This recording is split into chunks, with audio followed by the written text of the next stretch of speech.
no entendemos los tiempos de Dios, pero también no hemos entendido la fiesta del Señor, en el cual el Nuevo Testamento dice que son sombras proféticas de cosas por venir. Las profecías en las fiestas del Señor, presentado por Michael Root. Shalom, soy Michael Root y les hablo de los jardines de Ofel en el Monte Moriah, en la ciudad de Jerusalén. Fue aquí, en el monte del templo, donde Isaías proclamó que los dirigentes de Israel establecerían un pacto con la muerte y un acuerdo con el infierno. Violando el pacto de Dios con Abraham, Israel estableció precisamente un pacto hacia el 13 de septiembre de 1993, al que se hizo referencia como el Acuerdo de Paz de Oslo, nombrado por la ciudad donde se inició en Noruega. El Acuerdo de Oslo demuestra el agudo sentido del humor que el Todopoderoso ha mostrado a lo largo de toda la historia. Oslo en hebreo moderno significa la silla del inodoro. Este fue un acuerdo con el infierno sobre el cual el Todopoderoso dijo que iba a tirar de la cadena.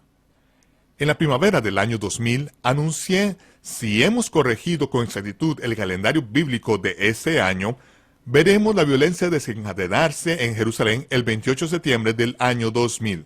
Viendo el pasado, reconocemos que ese mismo día, Ariel Sharon ascendió al monte del templo y leyó los últimos días de la profecía en Ezequiel. El derramamiento de sangre que le siguió continúa hasta el día de hoy, y se conoce ahora históricamente como el comienzo de la segunda intifada o levantamiento. Este es el día en que el Todopoderoso anuló el pacto con la muerte de Israel justos momentos antes del cumplimiento del séptimo año. Te invitamos a que te unas a nosotros en el estudio de televisión de Lester Sumrall, donde esa presentación de multimedia sobre las profecías en las fiestas del Señor fue grabada por el Club de la Profecía. Esta es Profecía Bíblica 201. Y ahora, veremos el episodio número 24 en la serie de 26 partes sobre las profecías en las fiestas del Señor, Jerusalén, como una copa que hará temblar a todas las naciones. Con todo vemos en las Escrituras que Damasco se va a convertir en un montón de ruinas. Damasco será un agujero negro del que salga humo en el planeta Tierra. Para que eso suceda, no vemos mucho de ello aquí, pero los sirios son los que están detrás de una gran parte del terrorismo allí. Si se resolviese el problema de Damasco, pondría fin a algunas cosas. Así que creo que lo que nos disponemos a ver y al extenderse esto por todo el mundo, reconocerá el lector que cuando comienzan a moverse en contra de Israel, los ataques terroristas van en aumento, y cuando Israel descienda como un martillo, será como una antorcha entre las gavillas, incinerando a los enemigos a su alrededor. Entonces veremos a las Naciones Unidas ponerse en pie y condenar lo que ha hecho Israel para protegerse. Vas a ver al mundo entero tomar las armas. Arafat se fue en una gira por 18 países con el fin de obtener el apoyo de estas naciones y declarar el Estado palestino. Fue a 18 países enemigos de Israel para conseguir que le apoyasen.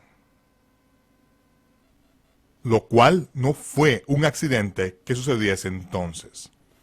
De modo que lo que sucederá muy pronto cuando hagan esa movida tan estúpida es que Israel descenderá sobre ellos, y cuando pase eso verás todos los periódicos en el mundo y todos los medios de difusión de noticias por todo el planeta ponerse en contra de Israel. Va a haber una gran fervor y se va a producir una división. Vas a ver a los cristianos en Estados Unidos que dicen que han reemplazado a Israel ponerse en su contra. Vas a presenciar una división que se producirá causando gran terror y derramamiento de sangre. Vas a ver a los cristianos luchando unos contra otros incluso en ese país, y verás cómo algunas cosas tiemblan con proporciones apocalípticas. Todo lo cual va a preparar el camino para que se pueda producir la invasión de Gog y Magog. Israel será completamente invadida y durante 10 días no habrá esperanza alguna en cuanto a la salvación de Israel. Como dice en Zacarías, Jerusalén se convertirá en una copa de vértigo para todas las naciones de alrededor.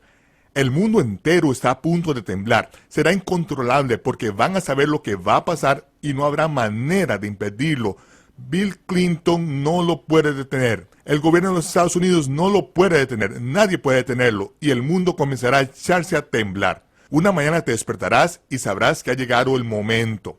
El martillo ha golpeado y te levantarás por la mañana, te meterás en la ducha y dejarás correr el agua sobre ti y después de que se detenga el temblor, orarás y darás gracias a Dios por haberte informado de esto por adelantado.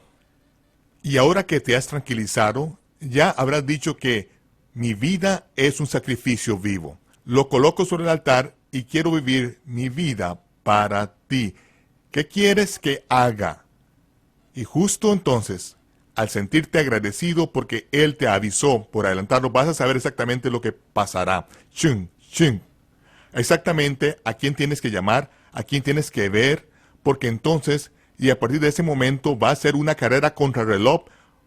Para llegar a la meta, sabrás que ha llegado la hora de la verdad. Muchos de vosotros no creéis en realidad que esto vaya a suceder. Este puede ser el año. Pensáis que no puede ser ese el año. Y de hecho puede que no lo sea, pero es algo que no se puede hacer a escondidas. Requiere tiempo y el movimiento de tropas desde el punto de vista logístico hacer que las cosas sucedan. De modo que vamos a saberlo por adelantado y ese día cuando te despiertes y sepas que ha llegado el momento, estarás preparado, estarás listo porque estaremos a punto de vivir el momento más emocionante en el tiempo más agnaticio en el planeta Tierra y a partir de ese momento será una carrera desenfrenada para llegar a la meta. Durante 10 días Israel será invadida sin que haya la menor esperanza de que Israel se salve.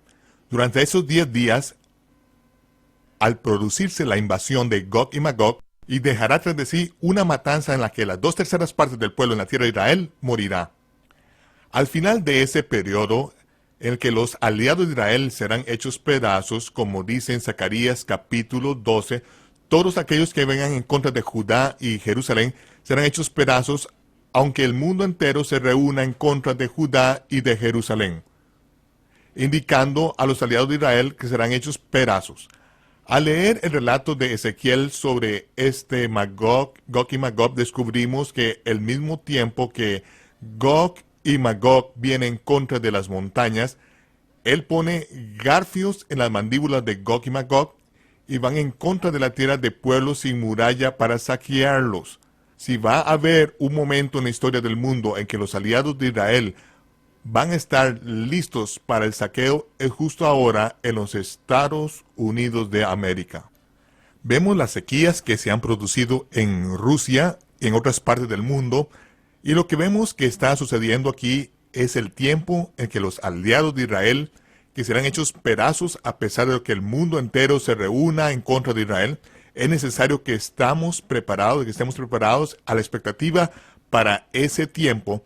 Como dijo el profeta Isaías, entra en tus aposentos por un momento, porque el Señor va a castigar a los moradas de la tierra. Cierra tras de ti tus puertas.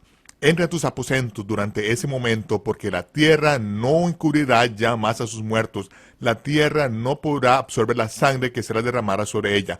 Habrá un tiempo en el que tendremos que cerrar las puertas tras nosotros, ocuparnos de las cosas allí mismo y estar preparados a que pasen estas cosas. No solo quedará más remedio porque al final de este periodo de tiempo producirá una terrible matanza sobre el planeta. Necesitamos dejar las cosas en paz durante un tiempo, ocuparnos de las cosas de la familia en casa. Entonces se nos instruye que salgamos y ese será el tiempo en el que los preparativos para el Y2K no habrán sido en vano. Ahora es el tiempo en el que cerrar las puertas, en el que no salir, asegurándote de que tienes una manera de ocuparte de todo durante un breve periodo de tiempo. Entonces cuando salgas y le lleves una olla de arroz y de frijoles calientes a una familia que no ha tenido nada que comer en un mes, tendrás un público atento. Podrás ocuparte de otros, podrás poner las cosas ante ellos, llevarte tu calendario y lo que necesites para dejar estas cosas muy claras, porque será cuando tu ministerio cobrará vida. No salgas ni intentes salvar al mundo en medio de esto, porque este mundo no se va a salvar. Habrá un remanente que será salvo. Y en esos momentos ese remanente no existe. Nosotros no somos el remanente. Permanecen al final. Este no es el final. Vemos que a lo que algunas personas se refieren como el remanente desaparecen por el camino, han estado desapareciendo por todo el camino y todavía no ha habido presión alguna. Este es un tiempo en el que cuando llegue el 1 de Tishri, comenzará un temblor en el planeta Tierra y a partir de ese momento se producirá la carrera a gran velocidad por llegar a la meta. Durante los próximos 10 días en la tierra de Israel, sin esperanza de que Israel sobreviva, vemos que el día 10, que es el 10 de Tishri, Yom Kippur, el día de la expiación, será cuando Dios luchará por Israel. Ese será el día en que Dios será santificado ante los ojos de todas las naciones porque va a incinerar a los ejércitos de Gog y Magog en las montañas de Israel. Durante todo ese momento, en ese tiempo, en el mundo entero ha creído que Dios no existía, que Dios ha permanecido callado en el cielo, que el juicio de Dios que había prometido no se va a producir porque Dios es paciente y compasivo y no desea que nadie perezca. Pero cuando llegue este día y cuando comience ese mes sabático y empiecen a suceder estas cosas, veremos de qué modo Dios hará que todo tiemble. Él luchará desde el cielo por su pueblo Israel y será santificado a los ojos de todas las naciones. Van a saber que Dios ha luchado por Israel en ese día y en Yom Kippur, el día de la expiación. Ese será el día de la redención nacional de Israel. Es el día que ha sido apartado para el pacto que se realizó por medio de la sangre del Mesías que confirmó con su pueblo durante una Shevúa. Será entonces cuando la ceguera que se ha producido en parte en Israel será eliminada de sus ojos. Entonces le mirarán y verán al que traspasaron, como dice en el capítulo 12 de Zacarías. No al regresar a los cielos. No está hablando de eso. Mirarán al que traspasaron. Llorarán y lamentarán por él como se llora y se lamenta por un hijo único. Verán el testimonio que ha puesto Dios en la tierra sobre su Hijo. Ese testimonio que es el mayor testimonio de los hombres, y en ese día será revelada el arca del pacto. Con eso comienza la última Shavúa. Por lo tanto, los últimos 7 años terminarán en el 70 jubileo a partir de cuando Israel entró en la tierra al principio. Al llegar a este punto, después de que Dios haya luchado por Israel y haya incinerado a sus enemigos, nos prepararemos durante los próximos 5 días porque vamos a tener la fiesta de Sukkot, la fiesta de los tabernáculos en el monte del templo por primera vez en casi 2000 años. Durante esos 5 días de prepararse para la fiesta de los tabernáculos, será cuando vamos y dejaremos el monte del templo, usaremos apisonadoras para acabar con los restos de la mezquita de Omar, la cúpula de la roca será eliminada del monte del templo y los cientos, posiblemente miles de cadáveres serán arrastrados fuera del monte del templo. Entonces es cuando es necesario tener el sacrificio de la vaquilla roja. Esa vaquilla roja que nace en la tierra de Israel, que le nace a una vaca Holstein blanca y negra, cuando se sacrifique a esa vaquilla no será una expresión de sangre. Esa vaquilla roja deberá ser totalmente incinerada. Su sangre, sus cuernos, su estiércol, su pelo, todo deberá reducirse a pura ceniza y a continuación meter la ceniza en agua. ¿Qué tenemos entonces? Lo que tenemos es lejía. Lo que tenemos es un desinfectante que no se aguacha lo suficiente, si no se diluye lo suficiente, arrancará la piel del cuerpo. Esa es el agua de purificación, que es un desinfectante, es un jabón. Eso es lo que usaremos para frotar el monte del templo y para limpiar el monte del templo para que podamos guardar la fiesta de los tabernáculos. Esto es importante porque lo que va a pasar en la fiesta de los tabernáculos este año es un suceso de lo más emocionante. Durante la fiesta de los tabernáculos, durante 7 días, celebraremos en el monte del templo.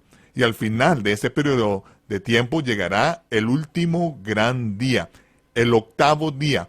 De nuevo buscamos en los evangelios para ver cómo el Mesías profetizó acerca de lo que sucedería en este tiempo. En los evangelios vemos al Mesías interpretando la Torá e interpretando las fiestas y siempre nos fijamos cómo las interpreta y lo que dice en las diferentes fiestas.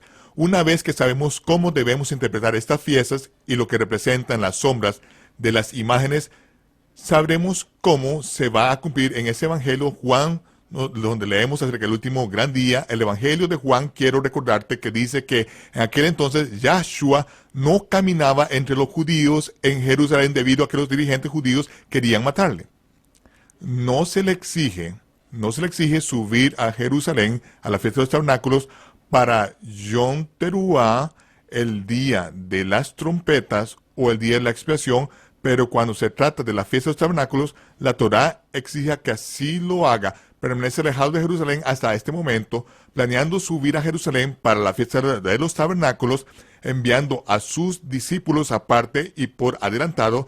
Él iría por otro camino diferente entre personas entre las que nadie esperaría que estuviese, cubriéndose, y una vez que subiese en el monte del templo, estaría en un lugar seguro, donde habría miles de personas allí arriba y no habría manera de que ellos le detuviesen entre todo el pueblo que estaría en el monte del templo, porque el pueblo le amaba. El pueblo sabía que había algo especial en este rabino y eran los dirigentes religiosos los que iban tras él. Así que te llevo a ver esta vista del monte del templo y al Evangelio de Yohanan Juan, al capítulo 7, donde leemos acerca de lo que sucedió al final de esta fiesta. Este es el ensayo que se realizaba todos los años. Quiero volver a recordarte que cada una de estas fiestas tiene un ensayo que es una parte integral de su significado. Durante cada una de esas 3 fiestas que se nos requiere que subamos a Jerusalén, hay una expectación de que sea ese el año cuando venga el Mesías. Sabemos que este ensayo tiene que ver con la entrada del Mesías en Jerusalén. Así que en el último día de la fiesta de los tabernáculos, que se llama el último gran día, sobre el cual leemos en el Evangelio de Juan, Yohanan, ese es el día en el que, como ves aquí en la pantalla, todo el monte del templo está abarrotado. Hay entre 100 y 150,000 personas, codo con codo, haciendo que el monte del templo esté totalmente abarrotado con personas que están en la ciudad de Jerusalén para la fiesta de los últimos gran día. Justo delante del templo, la parte superior de esta línea azul, aquí representa el camino que habría de seguir el Cohen Gadol. Al salir de donde está el altar de bronce en lo alto del monte del templo, saldría de donde estaba el altar de bronce llevando un lavacro de bronce que tenía una vara en él y andaba entre 2 filas de sacerdotes que están representados por esa línea roja que desciende aquí. Los sacerdotes estaban codo con codo, unos frente a otros, formando un camino que llegaba hasta el altar, descendiendo del monte del templo, pasando por la verja, bajando hasta el estanque de Siloam. En la Biblia del rey Jaime se llama el estanque de Siloam, pero en hebreo Siloam, que significa el apóstol o el enviado. Vemos a estos sacerdotes formando esas 2 filas, codo con codo. Hay miles de ellos formando este camino hasta abajo. Llevan delante de ellos frondas de palmeras, que en ocasiones son de 10 a 13 pies de altura. Todos están firmes llevando con sus manos las frondas de las palmeras, permanecen en silencio. Toda la congregación permanece en silencio. Al descender el sumo sacerdote del monte del templo, llevando el lavacro de bronce en sus manos, bajando al estanque de Siloam, el versículo 29 del capítulo 7 dice: pero yo lo conozco porque de él procedo y él me envió. En este es el día de Siloam, de la oblación del agua, cuando dijo: yo soy del Siloam, o del enviado, el apóstol, el mandado, de la misma manera que lo fue Moisés. Está diciendo: yo soy el Siloam, yo soy el enviado, yo soy aquel acerca del cual habló Moisés, que Dios habría de enviar al profeta, y a ese profeta debéis escuchar. De modo que es allí donde hace esa proclamación. Al bajar el sumo sacerdote al estanque de Siloam, a continuación coge el lavacro de bronce por la vara y lo usa para coger agua del estanque de Siloam. En el momento en que lo mete en el agua y lo saca, los sacerdotes, los Kohanim, que rodean a esa área, comienzan a meter las frondas de las palmeras y a exclamar a voz en grito: ven Mesías, ven Mesías, ven Mesías, ven Mesías, ven Mesías. Y de inmediato el resto de los sacerdotes a lo largo de toda la línea comienzan a gritar juntos: ven Mesías, ven Mesías. El monte del templo está lleno. Hay 150,000 personas que han desmontado ya sus sucas, sus tabernáculos, y que han quitado de encima de ellos las frondas de las palmeras, y ahora están allí de pie en el monte del templo, con esas palmeras que ya no están verdes, están meneando y haciendo sonar la grita, ven Mesías, a gritar los 150,000 personas todas juntas, se les puede oír millas y millas a la redonda como un eco que se transmite por las colinas del campo en Judea. Esto es algo que sucedió todos los años en esa época. Todo el mundo gritaba, ven Mesías, mientras el sumo sacerdote subía de nuevo todo el camino hasta el monte del templo, que es un paseo de 15 a 20 minutos, teniendo que subir toda esa colina hasta llegar justo delante del altar de bronce, y cuando el sacerdote se encontraba delante del altar de bronce, se producía el silencio entre la multitud. Nadie se atrevía a respirar por todo el camino, mantenían sus frondas de palmeras quietas, nadie se movía porque querían enterarse de lo que iba a pasar a continuación, y no se oía ni un sonido. El sumo sacerdote cogía el agua del estanque de Siloam en su lavacro y colocándolo en la esquina del suroeste la derramaba sobre el altar. Se podía oír el shhh del agua se derramara sobre el altar de bronce. Justo en ese momento, en el silencio sepulcral, al derramar el lavacro sobre todo aquel altar, es cuando el Mesías echaba su talita hacia atrás y gritaba con todas sus fuerzas, si algún hombre tiene sed, venga a mí y beba, y de su interior fluirán ríos de agua viva. Cuando gritaba aquello en medio del silencio de ese momento, el pueblo decía, este es el Mesías, este es el profeta acerca del cual habló Moisés, este es el Mesías, acababa de interpretar la Micra.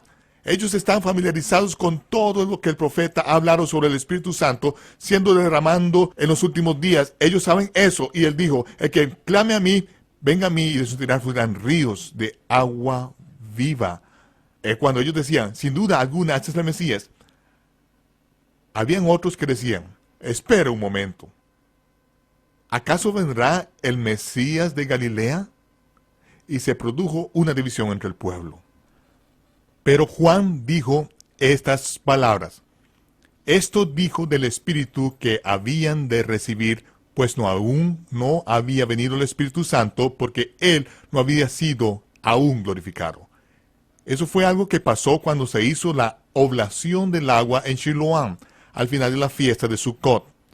Durante la fiesta de Sukkot llegan las lluvias tardías, que son el doble de las lluvias de la primavera. Durante la fiesta de Sukkot, el agua que cae sobre la ciudad de Jerusalén lava totalmente las calles de Jerusalén.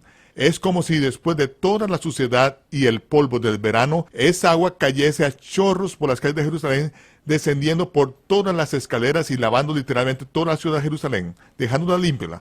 Hace solo unos pocos años las lluvias tardías cayeron con tal fuerza que el torrente de las aguas descendió de la ciudad de Jerusalén, bajando por los guaris hasta llegar al Mar Muerto, arrastrando un par de autos de la carretera y haciendo que muriesen algunas personas debido a la cantidad de agua que cae en esa época de lluvias tardías en tan torrencial.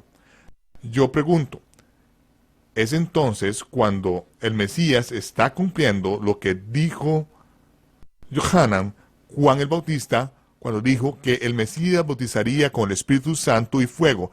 Es la época de Siloam o de las lluvias tardías, cuando el Mesías derramó el Espíritu Santo y bautizó a sus seguidores con el don del Espíritu Santo al tiempo de Siloam o la lluvia tardía.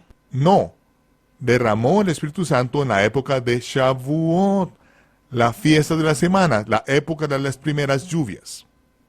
Fue entonces cuando fue primeramente dado el Espíritu Santo y la profecía de Joel se cumplió.